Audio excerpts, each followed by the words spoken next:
चलिए, hello everyone. तो आज हम लोग हाइट एंड डिस्टेंस के पार्ट 3 की तरफ बढ़ रहे हैं। ठीक है ना। पार्ट 1 और 2 आपने देख लिया होगा, ठीक है ना। और आपको हमने उसमें एग्जाम्पल, पहले पार्ट में 5 एग्जाम्पल समझाए थे, दूसरे पार्ट में मैंने आपको 7 एग्जाम्पल और करवा दिए थे। तो इस तरह से 12 एग्जाम्पल आप तक पहुँच चुके हैं अब तक, है ना। एक एक एग्जाम्पल हम करवा रहे हैं, एक्सरसाइज आपसे करने को कहा है, ठीक है। करते रहिए, फिर जैसे एग्जाम्पल कंप्लीट होंगे तो फिर आप अपने क्वेश्चन जो जो भेजेंगे हम आपसे फिर मांग लेंगे एक बार दोबारा, और सब एक साथ इकट्ठे होकर सब बता देंगे, ठीक। चलिए, तो एग्जाम्पल नंबर 13 की तरफ। तो आप सब लोग क्वेश्चन पढ़ लीजिए, किताब जिनके पास वो किताब से पढ़ लिया करें, किताब अपने सामने रखें। और जिनके पास किताब नहीं है वो सुने, फिर क्या करेंगे। वैसे किताब तो आपके पास, सबके पास होनी चाहिए, पर किताब तो आपको बहुत पहले खरीदवा दी गई थी, है ना। फिर भी कुछ है ऐसे बहादुर जो किताब अभी भी नहीं है उनके पास, क्योंकि आता है सर हमारे पास किताब ही नहीं, क्या करें हम। तो कुछ मत करो, अगली साल पढ़ लेंगे, है ना। लिखा है कि tree breaks due to the storm. देखिए एक ट्री ऐसे खड़ा था, ऐसे आप देखते हैं बड़े बड़े पेड़ होते हैं, खड़े हैं इस तरह से खड़े थे। बहुत तेज आंधी आई, ऐसे जमीन पे पेड़ खड़ा था, बहुत तेज आंधी आई। अचानक क्या हुआ कि पेड़ बीच से यहाँ से टूट गया कहीं से, और टूट गया, ये ऐसे यहाँ से टूट गया। टूटने के बाद क्या हुआ, ये पेड़ ऐसे टूट करके, जैसे आप देखते हैं जब कैसे कोई पेड़ से ऐसे कोई चीज टूट के ऐसे नीचे से गिर जाता है, ऐसे गिर गया। समझ रहे हैं ना बात को। पेड़ ऐसे खड़ा था, यहाँ से टूटा, टूटने के बाद क्या हुआ, जब आंधी चल रही थी तो ऐसे करके ऐसे गिर गया वो। तो यही कह रहे हैं, ये पेड़ यहाँ से टूटा और टूटने के बाद क्या हुआ, ये पहले पेड़ ऐसे था, पूरा ऐसे पेड़ था इस तरह से, और जब ये टूट गया तो यहाँ से टूटने के बाद ये जमीन में ऐसे जाके गिर गया। पहले पेड़ पूरा था, ये हमने डॉटेड लाइन इसलिए बनाई है कि ये पेड़ पहले दिख रहा था हमें ऐसे पूरा, फिर जब टूट गया तो वहां पे से पेड़ जो टूटा उस हिस्सा नीचे आ गया, ऐसे गिर गया। और गिरने के बाद ये जो नीचे गिरा है, a tree breaks due to the storm and the broken part bend so that the top of the tree touch to the ground. जब ये टूटा यहाँ से, पेड़ टॉप पॉइंट था, वो गिर कर कहाँ गया, नीचे जमीन को टच करने लगा। बात समझ में आ गई होगी अब आपको, प्रैक्टिकली तोड़ करके देख लेना, है ना। हाँ, और मेकिंग एंगल 30, और कितना एंगल बनाने लगा, and it's making angle 30 with ground, 30 degree angle बनाने लगा। बहुत अच्छी बात है। The distance between the foot of the tree, the distance between the foot of the tree and to the point, foot of the tree और इस point के बीच की जो डिस्टेंस वो बताई जा रही है, कितनी है, दैट इज कितने मीटर दी गई है, is 9 metre, that is 9 metre. Okay, बहुत अच्छी बात। आगे सुनिएगा, फिर और आगे सुनिएगा। Find out the height of the tree, tree की हाइट पूछ दी गई हमसे। Find out the height of the tree, tree की हाइट पूछ दी गई। अब जरा नाम दे देते हैं, इसका नाम हमने दे दिया ए, इसका नाम दे दिया बी, और इसका नाम है सी। और जब ये टूट करके नीचे गिरा तो यहाँ भी इस पॉइंट का नाम हमने सी डैश दे दिया। तो एक बात बताइए, ट्री की जो हाइट होगी, हाइट ऑफ द ट्री जरा समझिएगा। हाइट ऑफ ट्री के बारे में अगर हम बात करें तो देखिए ध्यान से बेटा, A B plus B C के बराबर होगी कि नहीं होगी, A B plus B C के बराबर होगी ना हाइट ऑफ द ट्री। ये वैल्यू मालूम हो जाए, ये वैल्यू मालूम हो जाए, काम बन जाएगा हमको। एक काम किया हमने, इस वैल्यू को साथ में एक्स मान लिया, ए बी को, और इस वाली वैल्यू को हमने वाई मान लिया।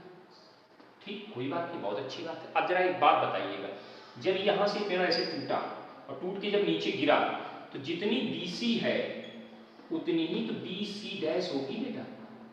बताइए, यहां लिख देना शुरुआत में, let AB is equal to x and BC is equal to y, और फिर हेंस BC बराबर B डैश C। क्यों कॉन्सेप्ट ये लगा, बराबर क्यों है, क्योंकि जब पेड़ ऐसे करके यहाँ से ऐसे लगा हुआ तो टूट के गिरेगा नीचे से, टूटा ऐसे गिरा नीचे, तो ऐसे जाके ऐसे तो गिरेगा नीचे, जितनी लेंथ इसकी होगी उतनी लेंथ तो इसकी होगी, दोनों की लेंथ बराबर होगी ना। बात को समझने का प्रयास करिए, यानी BC और BC डैश आपस में बराबर, यानी ये भी वाई, यानी ये डिस्टेंस भी कितनी हो गई, वाई हो गई। ठीक, तो एक बात सुनिए, हमको बेस मालूम है, परपेंडिकुलर और हाइपोटेन्यूज अगर पता चल जाए किसी तरह से तो हमको दोनों x और y की वैल्यू मिल जाएगी, यहाँ रख देंगे वैल्यू, तो हाइट ऑफ द ट्री निकल आएगी बेटा, बहुत प्यार से निकल आएगी। चलिए शुरुआत करते हैं। एक बार हमने लिया 10 30 इक्वल टू, लैंग्वेज लिख लेना 10 in a triangle A B C dash. कौन सा triangle? A B C dash. ये एंगल 90, एंगल 30 लिख दीजिएगा।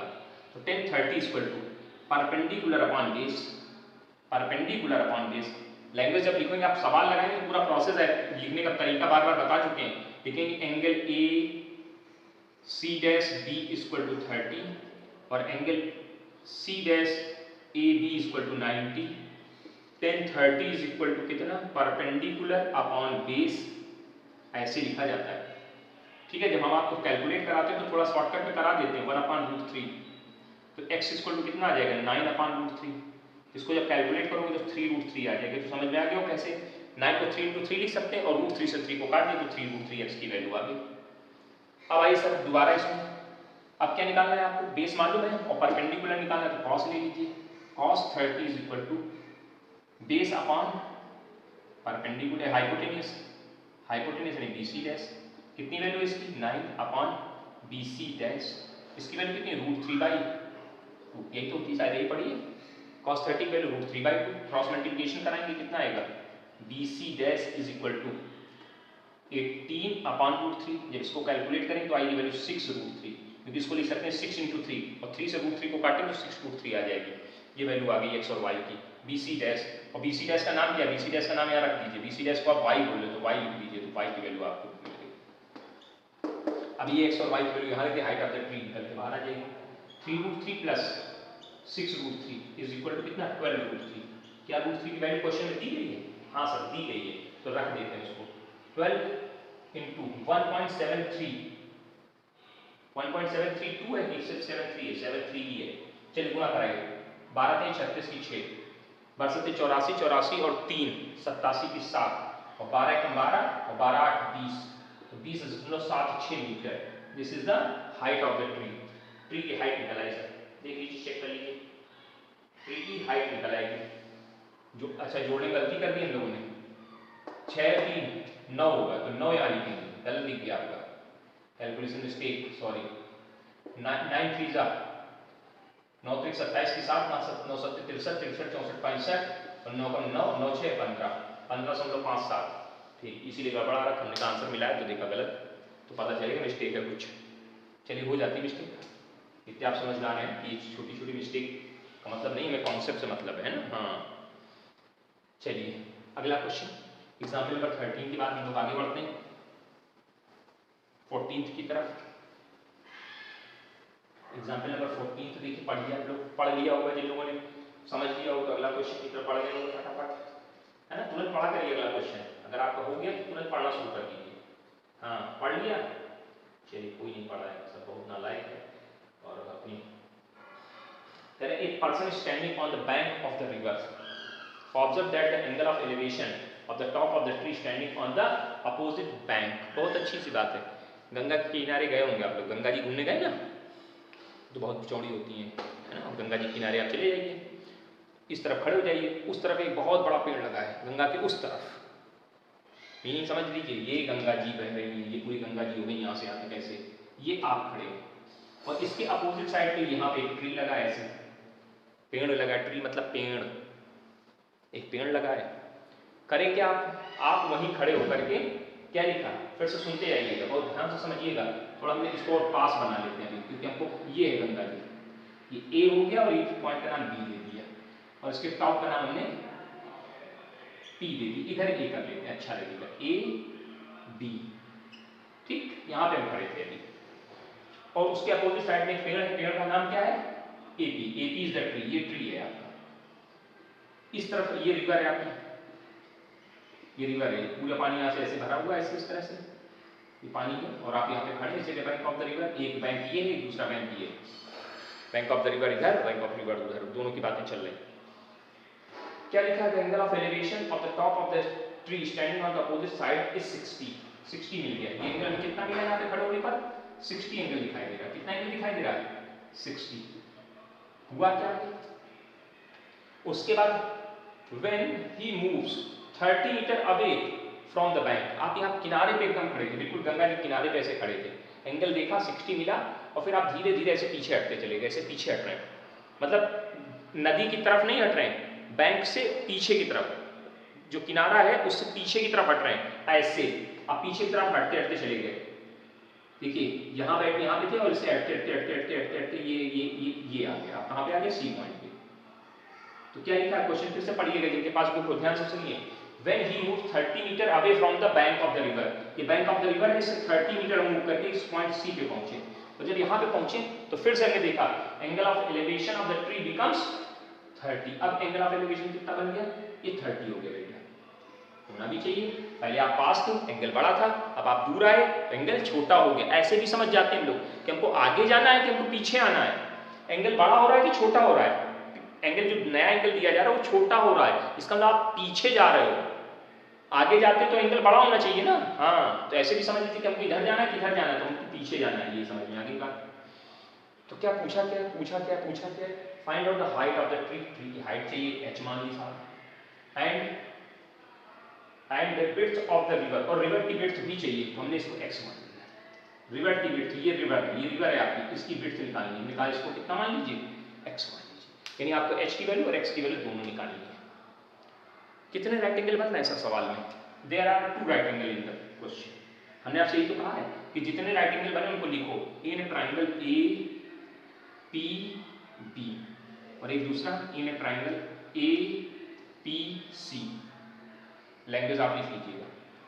Angle B A P equal to 90, angle C A P, sorry इस वाले लिखें, angle C A P 90, angle A B C, A B P, A B P, A B P, ये angle कितना है? 60। और इस ट्राइंगल में angle A C P, A C P, ये कितना है? ये 30। हमने आपको यही शुरुआत से समझाया, जितने राइट एंगल क्वेश्चंस बन रहे हैं उनको लिखिए, उनमें कौन एंगल राइट एंगल है वो लिख दीजिए, और कौन एक्यूट एंगल आपको मालूम वो लिख लिया करिए। तो इतना लिख लिया आपने। अब आई सर, इस ट्राइंगल में देख रहे हैं, इस ट्राइंगल में परपेंडिकुलर अपॉन बेस, तो 1060 ले लिया sir, perpendicular upon base. Equation 1 बना के जेब में रखिए। कोई दिक्कत हो तो बताइए इसमें, नहीं ना? दूसरी इक्वेशन बड़े ट्राइंगल के इस वाले में 1030 परपेंडिकुलर अपॉन बेस, बेस कितना है? x plus 30। अब ये भाई हमने पूरा कैलकुलेशन नहीं लिखा, पूरा तरीका नहीं था कि परपेंडिकुलर ए पी फिर बेस ए बी फिर उसकी वैल्यू रखना, ये काम आपका है। ये इक्वेशन फर्स्ट हो गई, इक्वेशन सेकंड हो गई। इक्वेशन फर्स्ट को सेकंड से डिवाइड कर रहे हैं। Equation first divided by second क्या आएगा? 1060 अपॉन 1030 इज इक्वल टू, यहाँ कितना है? h अपॉन x, और यहाँ कितना है? h upon x plus 30। देख लीजिए, चेक कर लीजिए। ओके, वैल्यूज रख लीजिए। इसकी वैल्यू √3 और इसकी वैल्यू 1 अपॉन √3। मेन ऑब्जेक्ट है, यानी ये फर्स्ट फ्रैक्शन है, ये थर्ड है, ये फोर्थ है। फोर्थ हमेशा फर्स्ट के साथ जाती है। और ये h अपॉन x ऐसे लिखा रहा, into x plus 30, x plus 30, ये उसके साथ ऊपर वाले के साथ चला गया, और इनटू h यहाँ आ जाएगा, और s से h कट जाएगा। ये कैलकुलेशन करिए, ये ऊपर गया तो 3 हो जाएगा, √3 इंटू √3 3 हो गया। 3 इक्वल टू कितने के? x प्लस 30 अपॉन x की, तो 3x इक्वल टू कितने के? x प्लस 30 के, तो 2x बराबर कितने के? 30 के, तो x बराबर कितना? यानी विड्थ ऑफ द रिवर निकल आई 15 आ गई। विड्थ ऑफ द रिवर कितनी हो गई? 15। अब ये x की वैल्यू उठा लीजिए आप, ये x की वैल्यू उठा के यहाँ इक्वेशन फर्स्ट में रख दीजिए। तो by equation first 1060 is equal to h upon 15, तो h इक्वल टू कितना आ जाएगा? 10, इसकी वैल्यू कितनी? 1060 की, 1060 की वैल्यू √3 है, 15 √3 की वैल्यू क्वेश्चन में गिवन होगी, इसको रख देना, कैलकुलेट कर देना। 1.732 गुणा करना आता है, वो हम नहीं कर रहे हैं, आप कर लीजिएगा, है ना? क्वेश्चन समझ में आ गया होगा, उम्मीद है। तो 14 नंबर भी आपको क्लियर हो जाना चाहिए, 14 नंबर भी क्लियर हो जाना चाहिए। अब 15 नंबर इंपॉर्टेंट लगा दो, 15 नंबर पे पहले 14 पे भी लगा लेना, अच्छा सवाल ये भी था, और 15 तो बहुत अच्छा है, बिल्कुल एकदम इंपॉर्टेंट लिख लो, लिखित पढ़ित। कई बार ये सवाल मिलेगा आपको, कहीं कहीं घुमा फिरा पूछा जाएगा 2-3 बार। क्वेश्चन क्या लिखा है? The angle of elevation of the top of the tower from the 2 point on the ground at a distance a metre and b metre from the base of the tower. Tower के base से, एक tower खड़ा करिए, उसके base से a distance पर एक point है, उसके बेस से एक tower PQ tower, PQ is the tower, और स्मॉल a डिस्टेंस पर एक पॉइंट है और एक स्मॉल b डिस्टेंस पे एक पॉइंट है। 2 पॉइंट बोले गए हैं। There are 2 point. फिर से क्वेश्चन पढ़ देते हैं। The angle of elevation of the top of the tower from the 2 point on the ground at distance small A and small B, ठीक है, small A and small B metre from the base of the tower, base of the tower से small A distance पर, और इसी base of tower से यहाँ पे small B distance, ये पूरी स्मॉल बी है, यहाँ से यहाँ तक इसका, ये नहीं दी है, ये यहाँ से यहाँ तक बी दी गई है। ठीक, आगे क्या बोला गया, and in the same straight line, in the same straight line, एक ही स्ट्रेट लाइन पे है, ठीक, एंड कॉम्प्लीमेंट्री, और एंगल ऑफ एलिवेशन कैसे कॉम्प्लीमेंट्री है, एंगल ऑफ एलिवेशन कैसे दिए जा रहे हैं कॉम्प्लीमेंट्री, अगर यहाँ एंगल थीटा बन रहा है तो बेटा यहाँ एंगल 90 माइनस थीटा बनेगा। क्वेश्चन पढ़िए, the angle of elevation of the top of the tower from the 2 point on the ground, ठीक है, which are A distance and B distance, ठीक है, ये बोला गया उसमें, और एंगल ऑफ एलिवेशन के बारे में बोल रहे हैं कि वो एंगल ऑफ एलिवेशन कॉम्प्लीमेंट्री है, मतलब एक थीटा है तो दूसरा 90 माइनस थीटा है। ऑटोमेटिकली समझिए, सवाल में दिया नहीं है, कॉम्प्लीमेंट्री कह के निकल गए धीरे से वो अपना आराम से, एंगल नहीं दिया, और तुम कहोगे सर सवाल में एंगल दिया ही नहीं, हम लगाते कैसे, दिया था बेटा कॉम्प्लीमेंट्री, तो एक थीटा दूसरा 90 माइनस थीटा, सवाल में थीटा नहीं दिया गया, थीटा आपने माना, माना मीन्स हटाना, लास्ट में थीटा हम रिमूव कर देंगे। तो कह रहे find out the height of the tower, tower की हाइट चाहिए, उन्होंने लिख दी कि एंड भी लानी है, लेकिन वहां लिख के नहीं आएगा, वहां लिखा find out height of the tower, बस। आइए सर सवाल लिखिए, लेट एंगल, इस पॉइंट का नाम ए दे रहे हैं, इसका नाम बी दे रहे हैं, angle P A Q is equal to theta, hence angle P B Q is equal to 90 minus theta. याद रखिएगा, आपने माना है थीटा, सवाल में दिया नहीं है, आपने माना है। तो देखिए बेटा, लिखा पढ़िए, आप करिएगा, एक ट्राइंगल लिए, एक ट्राइंगल लिए, दोनों ट्राइंगल दिख रहे हैं, हाइट ऑफ द टावर पूछ रहे हैं, हमने कहा साहब height of the tower h हो गई, तो एक ट्राइंगल ये वाला हम ऐसे एरो बना ले रहे हैं ताकि आप समझ सकें कि इस ट्राइंगल की बात चली, ठीक। क्या लिखेंगे, tan theta equal to perpendicular upon base, equation 1 तैयार। और सब तो लिख रहे हो नहीं तो कैसे लिखेंगे बेटा, ये आपका काम है, क्यों लिखना सिखा दी, कॉपी कैसे बनानी आपको बता चुके हैं ना।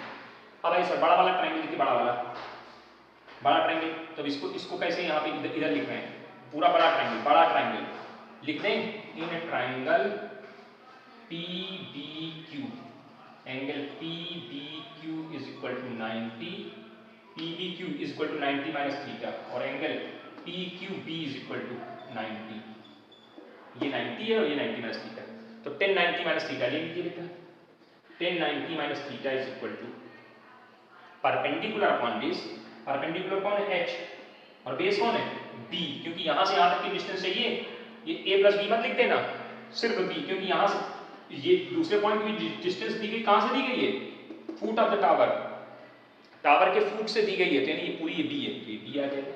अब एक बात बताइए, 10 90 माइनस थीटा को क्या बोलते हैं, कॉट थीटा, पढ़े हो ना, ट्रिग्नोमेट्री पढ़ चुके हैं आप, बहुत अच्छे से पढ़ चुके भैया। इक्वेशन नंबर 2, ये पहली इक्वेशन है, दूसरी इक्वेशन बन गई ना, थीटा हमने माना था, माना मीन्स हटाना, माना मीन्स हटाना। आइए देखना ध्यान से, ये से tan थीटा की वैल्यू निकली, ये से किसकी वैल्यू निकल रही, cot थीटा, इसको पलट दे बेटा, इसको अगली स्टेप में ऐसे नहीं लिख सकते हैं, tan theta is equal to b upon h नहीं बन जाएगा ये, देखो ये cot थीटा की वैल्यू आई है ना, और cot को अगर पलट दें तो tan बनता है, तो LHS में पलटा तो RHS में पलट जाएगा। अगर tan की वैल्यू, cot की वैल्यू मालूम है तो tan की वैल्यू नहीं पता चलती है, अगर tan theta is equal to 1 upon √3 तो cot theta is equal to √3 upon 1, वही हमने कर दिया। तो ये इक्वेशन नंबर 2। अब जरा एक बात बताओ बेटा, इक्वेशन फर्स्ट का LHS और इक्वेशन सेकंड का LHS कैसा है, बिल्कुल मैच कर रहा है साहब, मैच करा दो, तो by equation first and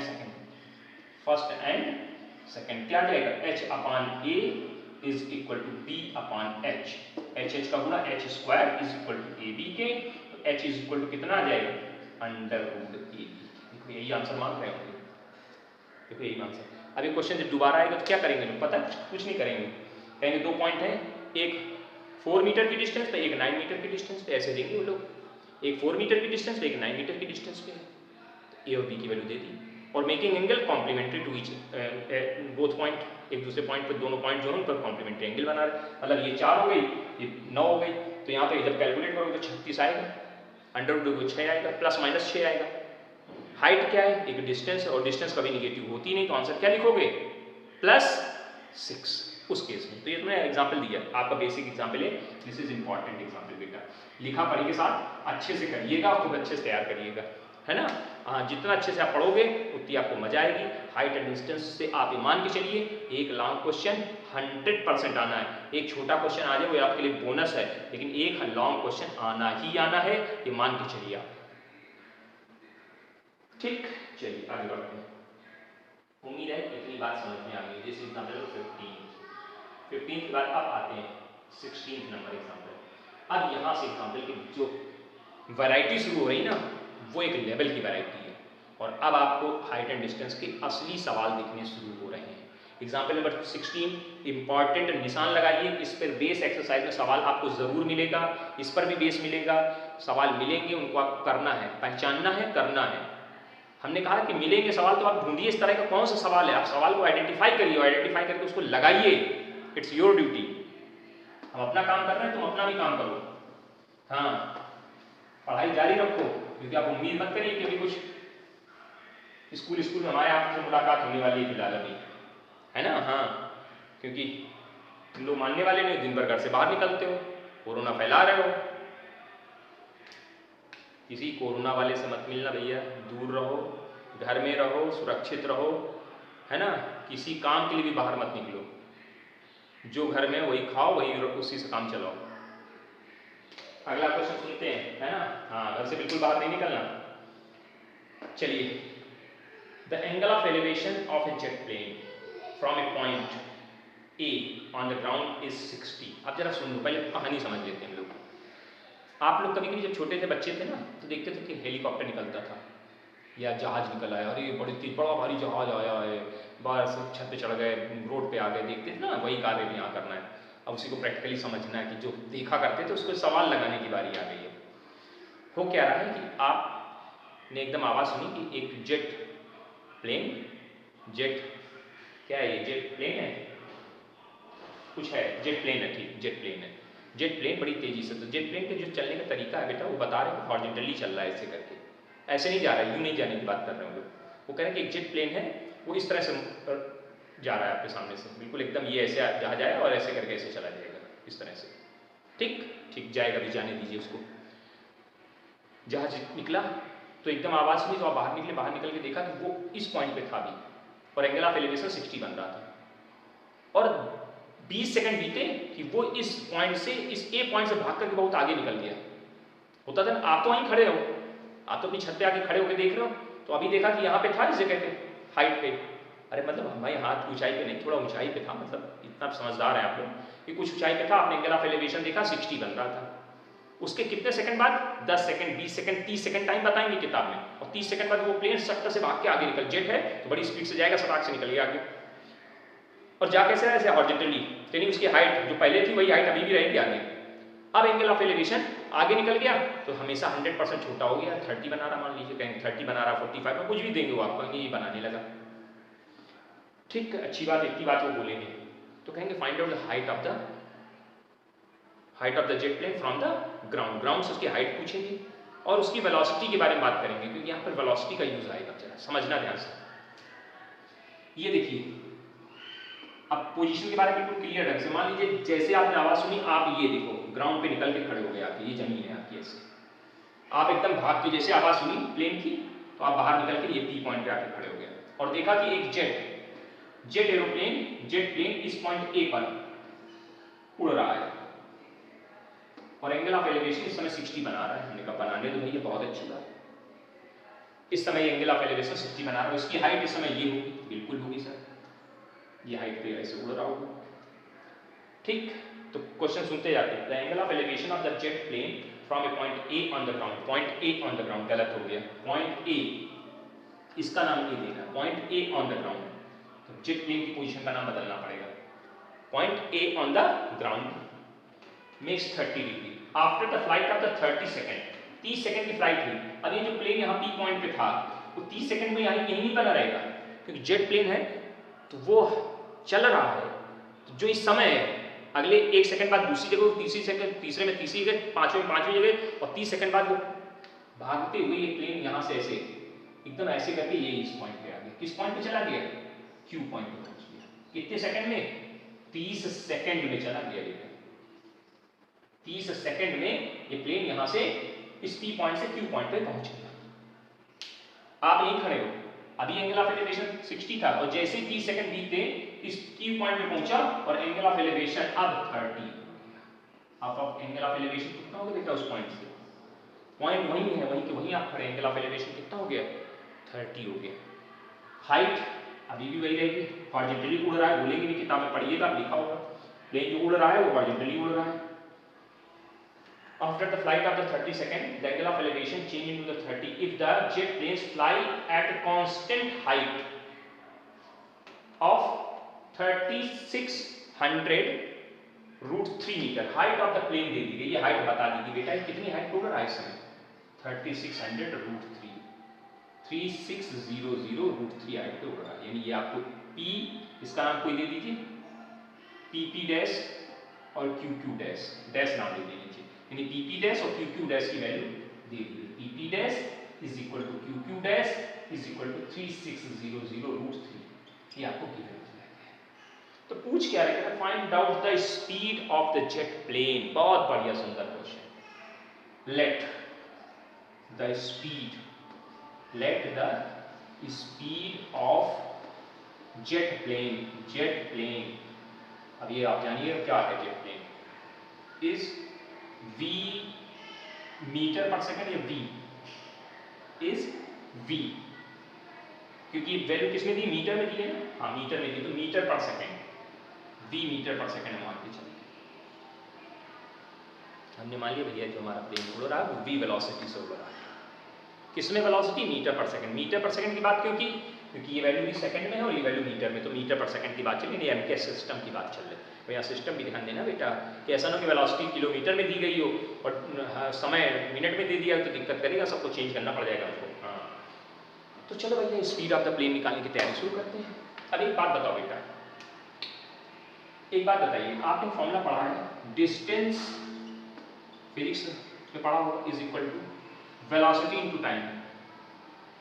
velocity into time पढ़ा है कि नहीं पढ़ा? Distance is equal to velocity into time पढ़ा है क्या? और कुछ पढ़ा है? नहीं पढ़ा है बेटा, यही होता है, ये पढ़ा भी यही होगा, गलत ना बात करो।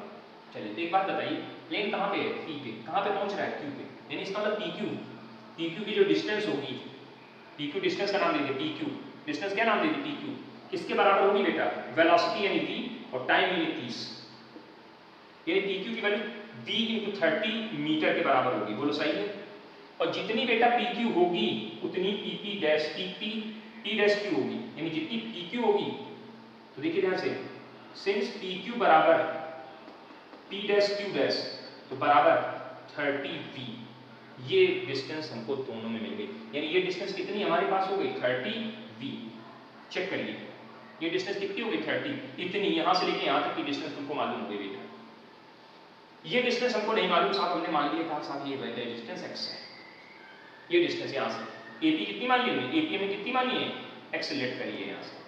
और जरा एक चीज देखिए यहां से, पहला ट्रायंगल ये दिख रहा है, पहला राइट एंगल ट्रायंगल ये दिख रहा है, नाम बताइए। इन ट्रायंगल AP डैश, अगर डैश अच्छे न लग रहे हो तो M और N ले लेना, कोई दिक्कत नहीं है कि आप P और P डैश लिखो, पसंद ना हो पॉइंट बदल लीजिएगा। AP डैश ट्रायंगल की बात कर रहे हैं, angle AP dash T is equal to 90 और angle PAP dash is equal to 60। बड़े बड़े ट्रायंगल को थोड़ी देर फेस को हटा दें आपको समझने के लिए, देखिए हटा दिया। अब देखिए जरा छोटा वाला ट्रायंगल देखिए, ये ट्रायंगल दिख रहा है, ये और ये हमने पहले एंगल लिख दिया 90, ये 60 लिखा है। 10 60 equal to perpendicular upon base यानी x। चेक करिए, बोलो सही है? इसको मिला दे रहे, काम खत्म हो गया हमारा। इसकी वैल्यू मालूम कितनी होती है? मालूम होगी √3 होती है। √3 इक्वल टू 3600 √3 अपॉन x के, तो फटाफट सॉल्व किया तो x की वैल्यू आपके सामने निकल गई 366 मीटर। दिख रहा है ना? नहीं दिख रहा है, नहीं दिख रहा है, नहीं दिख रहा है, नीचे चला गया, नीचे चला गया, कोई बात नहीं, नीचे चला गया तो आप इसको ऊपर उठा लेते हैं है। यहाँ तक तो दिख रहा है, ये तो दिख रहा है, ये दिख रहा है, ये नहीं दिख रहा है, ये भी नहीं दिख रहा है। अरे गड़बड़ है मामला फिर तो। चलिए अब सही है, ये तो दिख रहा है, इसको इधर ले आते हैं। 1030 में √3, 3600 √3 अपॉन x, √3 से √3 काटेगा, x की वैल्यू 3600 मीटर आ गई। इतने कोई दिक्कत हो तो बताओ भैया। छोटा ट्रायंगल हो गया, बड़ा ट्रायंगल देख लीजिए। इन ट्रायंगल क्या नाम बोलो, ए क्यू क्यू डैश, ठीक, A Q Q dash, angle A Q dash Q equal to 90 और angle Q dash A Q equal to 30। तो 1030 इक्वल टू कितना आएगा, 1030 इक्वल टू, ध्यान देना, 1030 परपेंडिकुलर 3600 √3 अपॉन बेस, देखिए बेस ये है, तो ये बेस कैसे निकलेगा, ये प्लस ये निकलेगा, क्योंकि ये डिस्टेंस 3b है, ये 30b है और ये डिस्टेंस x है। यहाँ क्या लिखोगे, x प्लस 30b। कलाकारी समझना क्या किया गया, पूरी डिस्टेंस चाहिए, इतनी डिस्टेंस 30b है और इतनी डिस्टेंस x है, तो total distance x plus 30b नहीं हो जाएगी, हाँ हो जाएगी। इसकी वैल्यू 1/√3 लिखी, इसको 3600 √3 अपॉन x प्लस 3b, ये इधर जाएगा, इधर जाएगा, गुना हो जाएगा, तो x प्लस 30b बराबर कितने के, 3600 इंटू 3 की, √3 टू √3 3 हो गया। कोई दिक्कत हो बताइए। अब एक काम करिए, x की वैल्यू तो निकाल के रखा है कहीं पीछे, ये x की वैल्यू यहाँ रख दीजिए, तो 3600 प्लस 30b बराबर कितना आ जाएगा, ये 3 गुणे 3600। देखो बहुत सिंपल तरीके से इसे समझना, ये 3 बार 3600 लिखा है, ये 1 बार 3600 लिखा है, ये 1 बार 3600 उधर जाएगा तो घट जाएगा ना, तो 2 बार 3600 बचेगा, ऐसे समझा करो। अरे भाई ये 3 बार 3600 लिखा है, ये 1 बार 3600 लिखा, उधर जाएगा तो घटेगा कि नहीं घटेगा, तो क्या वैल्यू आ जाएगी, 30b बराबर 2 गुणे 3600। नहीं समझ में आया, नहीं समझ में आया तो इसका गुणा कराओ, इसको उधर भेजो, घटाओ और कैलकुलेट करो, तो 30b बराबर कितना आ गया, 36 गुना 7200, ठीक है, उसको उधर भेजोगे तो 20 को कितना आ जाएगा, दिख रहा है, दिखना बंद हो चुका होगा, तो यहाँ ऊपर ले रहे हैं, 30b बराबर 7200, तो b बराबर कितने के, 7200 बटे 30 के, 0 से 0 कटेंगे, 24 ने 72, 240 मीटर पर सेकेंड, यानी हमारा जो जेट प्लेन है 240 मीटर पर सेकेंड की वेलोसिटी से उड़ रहा है, 240 मीटर पर सेकेंड की वेलोसिटी से उड़ रहा है। अब प्रॉब्लम सुनो, वो आंसर किलोमीटर में दे रहे होंगे, तो आपने फिजिक्स पढ़ी होगी ना, फिजिक्स में बताया गया होगा कि जब मीटर पर सेकंड को किलोमीटर पर सेकंड में बदलना होता है क्या करते हैं, 18/5 का गुणा कराते हैं, और किलोमीटर पर सेकंड को मीटर पर सेकंड में बदलना होता है तो 5/18 का गुणा कराते हैं। पढ़ा है ना, बोलो हाँ, जबरदस्ती बुलवाएंगे क्या करें, तुम लोग बोलोगे ही नहीं, 18/5 से गुणा करा दिया। काटिए इसको काटिए और कैलकुलेट करके लिखिए कि कितने किलोमीटर पर सेकंड, हम ना बताएंगे, तो तुम ही करोगे क्या, तुम कैलकुलेट करो जल्दी से, जल्दी जल्दी फटाफट, जल्दी आंसर बताओ। अरे कोई बोलो तो भैया, नहीं बोल पा रहे, करो भाई कैलकुलेट, नहीं बोलेंगे। 24 इसको काटो, 5 इसको काटो, 5 को 20, 4 बार और बचा 4 8 बार, 48 बार कट जाएगा, 5 को 20 और 8 40, 18 का गुणा करो, 18 का गुणा करा दीजिए, 18 का गुणा, 18 8, अब ये भी नहीं आता, जल्दी बताओ, 18 8 जल्दी से, 18 8 बोलो, टेबल याद करी कि नहीं करी,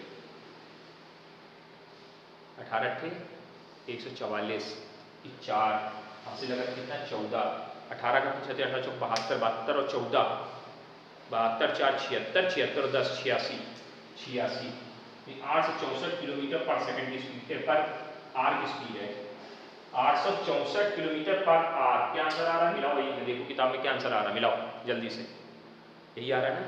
क्वेश्चन कितना बढ़िया निकला, अब क्वेश्चन की वैरायटी बदली है, अब क्वेश्चन यही पेपर में आते हैं, इन्हीं क्वेश्चंस को पाओगे आप पेपर में, ऐसे ही। अभी क्या था, इसमें टाइम दे दिया, अभी क्या करें, कुछ दिन बताएंगे इतनी डिस्टेंस चला गया तो उसकी वेलोसिटी पूछ सकते हैं, जैसे इसमें वेलोसिटी पूछ, टाइम पूछ सकते हैं कितना टाइम लेगा, वेलोसिटी दे देंगे, हाइट पूछे, कुछ इसी तरह अदल बदल के पूछते रहेंगे, पैटर्न आपको समझ में आ जाएगा, तो इस तरह से उड़ना है। अब हो सकता है कि कभी कभी जेट ना उड़ा के कहेंगे कौवा उड़ रहा है, कौवा तो नहीं हो सकता है, कौवा उड़ गया, ऐसे हॉरिजॉन्टली उड़ा देंगे, ए बर्ड फ्लाइंग इन हॉरिजॉन्टली, कुछ भी बोल सकते हैं वो, तो क्वेश्चन बदल बदल के आएगा, वैरायटी ऑफ द क्वेश्चंस। समझ गए हम, कितना अच्छे अच्छे क्वेश्चंस आज आपको हमने कराए हैं, उम्मीद है, विश्वास है कि आप समझदार हैं, अच्छे भैया हैं, करेंगे। ठीक, एक क्वेश्चन और समझ लेते हैं, है ना, इसी पैटर्न पे, ताकि थोड़ा सा आपके अंदर कॉन्फिडेंस आ जाए, है ना। अब थोड़ा क्वेश्चन आज कम होंगे क्योंकि आज क्वेश्चन बड़े बड़े थे। क्वेश्चन अगला लिखा है, angle of elevation of the jet fighter plane from the point O on the ground is 60 after the flight of 15 second, the angle of elevation change to the 30 if the jet is flying at the speed of, इस बार speed दे दी sir, speed of the plane दे दी गई, पिछली बार क्या दिया गया था, हाइट दी गई थी, अब की स्पीड पकड़ा दी गई। पूछा क्या, वो उल्टा क्वेश्चन किया, find out the height of the jet plane, jet plane की हाइट चाहिए। क्वेश्चन का फिगर वही, ये हमारा जेट प्लेन किस पॉइंट O पॉइंट से हम इसको ऐसे देख रहे थे, एंगल ऑफ एलिवेशन कितना बन रहा था सर, 60 बन रहा था, ठीक है। कि कुछ सेकंड बाद ये P पॉइंट से Q पॉइंट पे चला गया, या A B डाल देते हैं, A पॉइंट से A B ये पॉइंट है, और यहाँ से जाते यहाँ से C और D पे चला गया, ऐसे। जब इस पॉइंट पे पहुंचा तो एंगल ऑफ एलिवेशन कितना हो जाता है, वो 45 to 30 कितना दिया है, एंगल ऑफ एलिवेशन चेंज होकर कितना हो जाता है, 30 हो जाता है, और टाइम जो चला वो 15 सेकंड का चला, उसमें कितना चला था, 30 सेकंड, इस बार 15 सेकंड। और इसकी velocity of the plane v is equal to कितनी दी गई है, v is equal to 720 kilometre per hour, 720 kilometre per hour. अब प्रॉब्लम है ये बेटा, 720 में 5/18, 1872, 40, 40 में 5, 200 मीटर पर सेकंड की वेलोसिटी से हो रहा है आपका प्लेन, तो तुरंत चेंज करिएगा, क्योंकि मीटर पर सेकंड चाहिए, क्योंकि आपको सब कुछ हम मीटर में काम करना है, क्योंकि यहाँ सेकंड की बात चल रही, तो आप MK सिस्टम में आइए, है ना, एक किलोमीटर को तुरंत चेंज करके लाना है। आंसर देते टाइम हम बदलेंगे, लेकिन अगर दिया है उन्होंने किलोमीटर तो हम उसको मीटर में ले लेंगे। ठीक, चलिए ओके। हाइट ऑफ द पूछी गई, तुमने कहा साबित h हाइट है।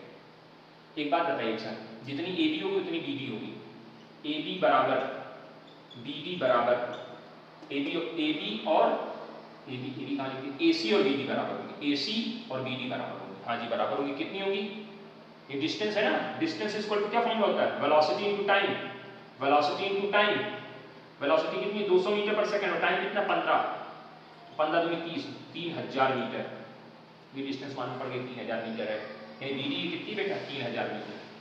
ये डिस्टेंस आपको नहीं मालूम होगी हर बार, तो आपने हर बार इसको x मानना है, x मान लिया, बोलो हाँ।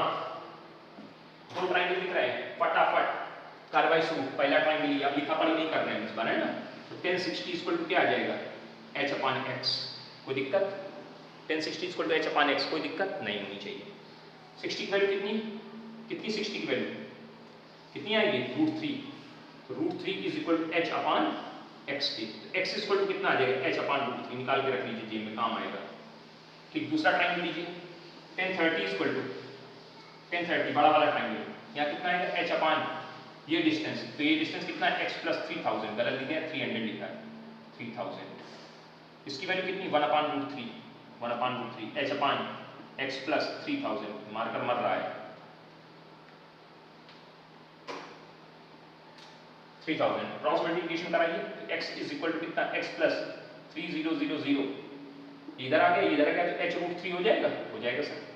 आपको किसकी वैल्यू निकालने कही गई है सर, किसकी वैल्यू निकालने कही गई है, हाइट ऑफ द टावर यानी h निकालना, तो x की वैल्यू उठाइए यहाँ से, by equation first, h/√3 + 300 is equal to h√3 के, h वाले टर्म एक तरफ, यहाँ लिख देना बाई इक्वेशन फर्स्ट, बताइए क्या आ जाएगा, h वाले एक तरफ कर रहे हैं, तो 300 इज इक्वल टू क्या आएगा यहाँ पे, h√3 माइनस h/√3, एलसीएम लीजिए, ले लिया, √3 एलसीएम, यहाँ कितना आ जाएगा, 3h माइनस h, चेक करो, 3h माइनस h, तो कितनी वैल्यू आ गई, 2h/√3 इज इक्वल टू कितनी है, 3000, ये इधर आ जाएगा, 2h इक्वल टू कितना आ गया, 2h इक्वल टू कितना आ गया, 300 इंटू √3, इससे इसको काटोगे कितना आ जाएगा, 1500 √3 मीटर।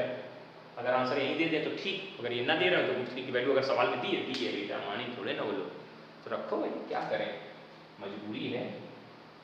1.732, चलिए गुणा कराइए, 2 जीरो तो ऐसे लिख दिए, 15 दूनी 30 की 0, 15 से 45, 45 से 48, और 15 7 105, 105 और 4 48 है ना, तो 109, 9 बन गए, और 15 कम 15, 15 और 10 25, 25, 3 अंक बाद दशमलव, तो ये दशमलव यहाँ लगाए तो कितना आ गया, 2598 मीटर।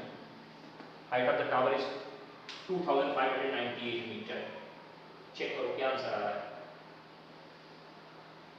तुम्हारा आया, हमारा तो नहीं आया। जल्दी बताओ कितना आंसर आया? कोई नहीं बोलेगा, कोई नहीं बोलेगा। 2598 मीटर बिल्कुल सही आंसर है, बिल्कुल सही आंसर है। तो भैया 5 क्वेश्चन हो गए।